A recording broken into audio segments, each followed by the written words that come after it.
Hello everyone, you are welcome in your own YouTube channel Way of Success. Guys, if you are new in this channel, so please subscribe this channel to get the update of latest videos.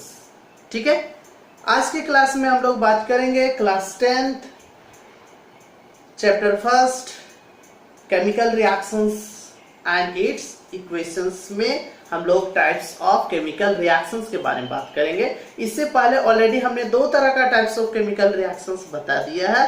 पहला combination reactions बताया और दूसरा decomposition reaction. ठीक है, अगर आप चाहते हैं कि अगर आप अच्छा तरह से डिस्प्लेसमेंट रिएक्शंस को अगर आप समझना चाहते हैं, पहले आप कॉम्बिनेशन रिएक्शंस देखिए, डिकम्पोजिशन रिएक्शन देखिए, तब डिस्प्लेसमेंट, फिर डबल डिस्प्लेसमेंट, फिर रेडॉक्स रिएक्शंस का बात करेंगे। ठीक है गाइस, तो आपको करना क्या है कि आप सिस्टमेटिक वे में अगर पढ़ोगे तो आपको समझने में बहुत आसानी होगा। इसलिए आप पहले क्या कीजिए, आप प्लेलिस्ट में जाइए और इससे पहले का जो भी वीडियो अपलोड है आप उसको देखिए। वहां पे टॉपिक वाइज दिया हुआ है आपका वीडियो। पहले देखिए केमिकल रिएक्शन क्या होता है, केमिकल इक्वेशन क्या होता है, कितने तरह का केमिकल इक्वेशन होता है, टाइप्स ऑफ रिएक्शंस क्या, तो वो सब चीज को देखें। पहले आप उसको डिटेल से देखिए, समझिए, उसके बाद इसको देखिए। ठीक है, क्योंकि अगर आप बीच में अगर आप वीडियो को देखोगे, first part, second part, third part अगर नहीं देखिएगा, फोर्थ पार्ट को आप डायरेक्ट देखोगे, फिफ्थ पार्ट को, तो समझने में प्रॉब्लम होगा। ठीक है, इसलिए आपको करना क्या है कि सबसे पहले सीक्वेंस वाइज में देखिए। और अगर आपको कहीं भी किसी भी तरह का डाउट हो तो प्लीज कमेंट सेक्शन में आप जरूर लिखें। और अगर और भी आप किसी चैप्टर का अगर आप वीडियो देखना चाहते तो आप कमेंट सेक्शन में लिखें। हमारा कोशिश रहेगा कि हम आपके जो ख्वाहिश है उसे पूरा कर दें। ठीक है, इस वीडियो को बनाने का मेरा मेन मकसद यही है कि जो भी हमारे पास नॉलेज है वो जहां तक हो सके, जितना से जितना हो सके, सारे लोग के पास शेयर कर सके। Okay, so let's start. देखिए डिस्प्लेसमेंट रिएक्शन, भैया नाम से स्पष्ट है, डिस्प्लेसमेंट रिएक्शन। डिस्प्लेसमेंट, अब वर्ड को समझिए, डिस्प्लेसमेंट रिएक्शन। ये तो पहली बात आप समझिए कि डिस कि जहां भी डिस वर्ड लग जाता है ना तो वर्ड को अपोजिट कर देता है। जैसे बोलो, मान लो कि लाइक का मतलब होता है पसंद करना। क्या होता है? पसंद करना, पसंद करना। ठीक है, लेकिन वही अगर आप डिसलाइक लिख देते हो तो नापसंद करना हो जाता है। एडवांटेज का मतलब होता है फायदा, लेकिन अगर डिसएडवांटेज कर देते हो तो फिर आपका नुकसान हो जाता है। मतलब आप समझ लीजिए कि डिस वर्ड जहां पे भी लग गया मतलब वो क्या कर देगा, ऑपोजिट कर देगा उस वर्ड को। तो आप यहां पे देखो क्या हो रहा है, ये डिसप्लेसमेंट, प्लेसमेंट का मतलब क्या होता है? प्लेस का मतलब होता है जगह, प्लेस का मतलब होता है जगह।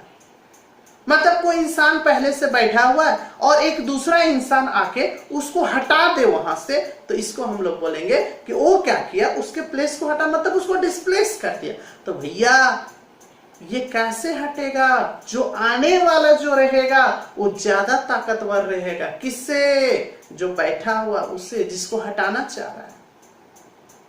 ठीक है, अगर मान लो एक बहुत हैवी आदमी है, बैठा हुआ है, बहुत ताकतवर है, ठीक है, उसका रिएक्टिविटी बहुत ज्यादा है, ठीक है, उसका वर्चस्व बहुत ज्यादा है, और एक कोई दुबला पतला आदमी आ गया जिसका कोई वैल्यू नहीं, क्या वो उसको वहां से हटा पाएगा? नहीं, कभी नहीं हटा पाएगा।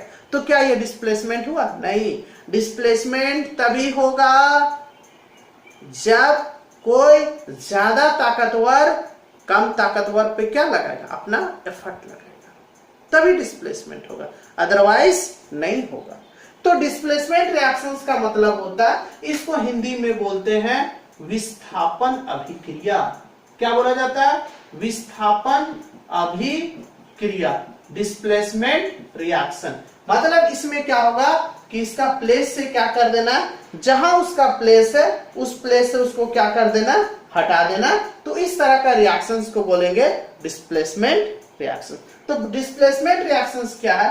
बोलता है कि when a more reactive element, when a more reactive element displaces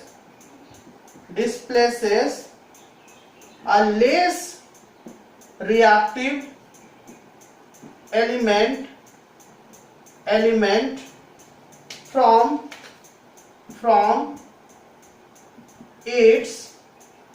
its compound is called displacement reaction. देखिए डिस्प्लेसमेंट रिएक्शन क्या बोला कि when a more reactive element displaces a less reactive element from its compound is called displacement reaction. जब more reactive element less reactive element को क्या करे, उसके compound से डिस्प्लेस कर दे, तो उस तरह के रिएक्शंस को हम लोग बोलते हैं डिस्प्लेसमेंट रिएक्शन। तो अब यहाँ पे प्रश्न ये आता है कि आखिर कौन मोर रिएक्टिव है, कौन लेस रिएक्टिव, उसके बारे में भी तो जानना होगा। तो उसके लिए हमने एक रिएक्टिविटी सीरीज यहाँ पे बना रखा है। आप इस रिएक्टिविटी सीरीज को देखिए। इस रिएक्टिविटी सीरीज में जो ऊपर में आएगा वो ज्यादा रिएक्टिव होगा और जो नीचे आएगा वो कम रिएक्टिव होगा। इसके बारे में हम लोग डिटेल से पढ़ेंगे जब metals and non metals chapter पढ़ेंगे, चैप्टर 3 में, उस समय बताएंगे कि ये कैसे बनाया गया। ठीक है, आप अभी सिर्फ ये जानो कि सबसे ज्यादा रिएक्टिव जो होता है पोटेशियम, लेस रिएक्टिव इसमें प्लेटिनम है। तो जो सबसे ऊपर में है, देखिए यहाँ पे जैसे मान लीजिए मैग्नीशियम और एल्युमिनियम में बात करें तो मैग्नीशियम एल्युमिनियम से ज्यादा रिएक्टिव है। मतलब पोटेशियम का बात करें तो पोटेशियम सबसे ज्यादा रिएक्टिव है यहाँ पे। अगर प्लेटिनम का बात करें तो सबसे कम रिएक्टिव है। तो रिएक्टिविटी सीरीज में जो ऊपर में वो ज्यादा रिएक्टिव है, जैसे जैसे नीचे आ जाएगा रिएक्टिविटी उसका क्या हो जाएगा, कम हो जाएगा। ठीक है, तो एक हम एग्जांपल ले रहे हैं, जैसे आप एग्जांपल्स में देखें, ये Zn सॉलिड है, zinc solid plus CuSO4 copper aqueous है। ठीक, कॉपर क्या है, एक्वस है। तो अब थोड़ा समझिए, इस चीज को समझिए। Zn solid plus CuSO4 copper क्या, एक्वस में। तो अब यहाँ पे देखिए, ये जिंक को देखिए और कॉपर को देखिए, आपको मेटल को देखना है। देखो यहाँ पे देखो, मेटल, सारे मेटल है। ठीक है, तो आप देखिए जिंक को देखिए और कॉपर को देखिए। तो जिंक यहाँ पे कहाँ है, देखो जिंक यहाँ पे इस जगह पे, देखिए जिंक ऊपर में है और कॉपर कहाँ है, नीचे। इसका मतलब जिंक का रिएक्टिविटी कॉपर से क्या है, ज्यादा है। तो जब जिंक का रिएक्टिविटी कॉपर से ज्यादा है तो जिंक क्या करेगा, कॉपर को डिस्प्लेस कर देगा। मतलब ये जो जिंक है, ये जिंक ये कॉपर को यहां से हटा देगा। क्यों हटाएगा, because zinc is more reactive than copper. ठीक है, तो ये अगर यहां से इसको डिस्प्लेस कर देगा तो क्या बन जाएगा, देखो पहले CuSO4 था, तो अब इसके साथ आ जाएगा तो Zn हो जाएगा। मतलब हो गया ZnSO4 aqueous plus Cu solid हो गया। तो इस तरह का रिएक्शंस को हम लोग बोलते हैं डिस्प्लेसमेंट रिएक्शन। यहां पे क्या था, ये जिंक जो हमारा था ये था मोर रिएक्टिव, और ये जो कॉपर जो हमारा है वो क्या है, लेस रिएक्टिव। इसीलिए जिंक क्या किया, कॉपर को डिस्प्लेस कर दिया। तो इस तरह का रिएक्शंस को हम लोग बोलेंगे डिस्प्लेसमेंट रिएक्शन। लेकिन अगर थोड़ा देर के लिए समझिए, अगर यही ऐसे रहता Cu solid plus ZnSO4 aqueous, तो क्या ये रिएक्शन होता, मैं आपसे पूछ रहा हूं कि क्या ये रिएक्शन होता, नहीं, कभी नहीं होता। क्यों, क्योंकि ये कॉपर जो हमारा है वो है लेस रिएक्टिव और जिंक क्या है, ये है मोर रिएक्टिव। देखो जिंक मोर रिएक्टिव है, तो हमने डेफिनेशन में क्या बताया कि जो मोर रिएक्टिव होता है वो लेस रिएक्टिव को हटाता है। तो अब ये लेस रिएक्टिव है, ये मोर रिएक्टिव है, क्या ये इसको हटा पाएगा, नहीं, कभी नहीं हटा पाएगा। तो क्या इसमें डिस्प्लेसमेंट रिएक्शन होगा, नहीं होगा। मतलब इसमें कोई भी रिएक्शन नहीं होगा, नो रिएक्शन। ठीक है, तो ये आपका डिस्प्लेसमेंट रिएक्शन समझ में आ गया होगा कि डिस्प्लेसमेंट रिएक्शन होता क्या। डिस्प्लेसमेंट रिएक्शन का मतलब कि when a more reactive element displaces a less reactive element from its compound is called displacement reaction is called displacement reaction. ठीक है, अब हम लोग नेक्स्ट देखेंगे डबल डिस्प्लेसमेंट रिएक्शन। चलिए तो वीडियो को पॉज कीजिए और आप लिख लीजिए। देखिए ये पूरा हमने एक एक नोट्स के टाइप में दे दिया है, आप इतना पढ़ लीजिएगा, that is enough for you. अब और भी अगर आप चाहते हैं तो आप एनसीईआरटी बुक को देखिए, एनसीईआरटी बुक को थ्रू आउट पढ़िए, आप वहां का टॉपिक देखिए, और भी इससे ज्यादा क्या होगा, और इसमें और क्या होगा, 2-4 और एग्जाम्पल दिया होगा, तो आप उससे एग्जाम्पल भी देखिए।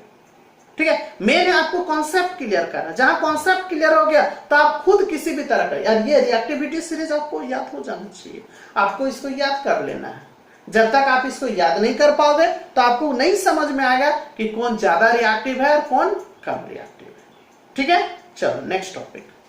नेक्स्ट जो हमारा है वो है डबल डिस्प्लेसमेंट रिएक्शन।